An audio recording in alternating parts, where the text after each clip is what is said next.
બનાસકાંઠા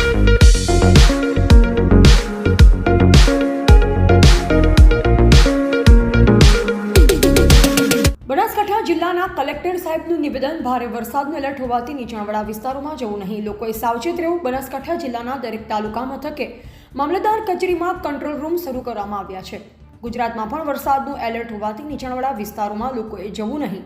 અને બનાસકાંઠા જિલ્લાની વાત કરીએ તો બનાસકાંઠા જિલ્લામાં 17 mm વરસાદ નોંધાયો છે, જેને લઈ બનાસકાંઠા જિલ્લા કલેક્ટર સાહેબનું નિવેદન છે, કોઈ નીચાણવાળા વિસ્તારોમાં જવું નહીં। અહેવાલ જયંતિભાઈ ઠક્કર, સિયોરી, કાંકરેજ। સૌને નમસ્કાર, હું મિહિર પટેલ, કલેક્ટર બનાસકાંઠા। આપણે સૌ જાણીએ છીએ કે સમગ્ર ગુજરાતમાં ભારે વરસાદી વાતાવરણ છે। બનાસકાંઠા જિલ્લાની વાત કરીએ તો પાછલા 24 કલાકમાં એવરેજ 17 mm જેટલો વરસાદ પડ્યો છે। આમ વરસાદના સંદર્ભમાં હાલમાં પરિસ્થિતિ સામાન્ય છે। આમ છતાં હવામાન વિભાગ દ્વારા બનાસકાંઠા જિલ્લામાં આજરોજ ઓરેન્જ એલર્ટ આપવામાં આવેલું છે।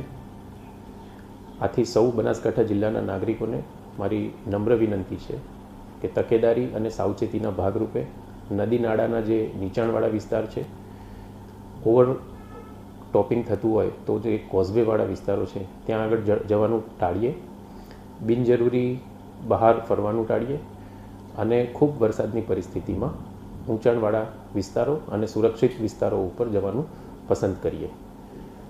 કોઈપણ મુશ્કેલીની ઘટનામાં કલેક્ટર કચેરી ખાતે તથા તમામ મામલતદાર કચેરી ખાતે 24 કલાક કાર્યરત કંટ્રોલ રૂમનો સંપર્ક કરીએ। ધન્યવાદ।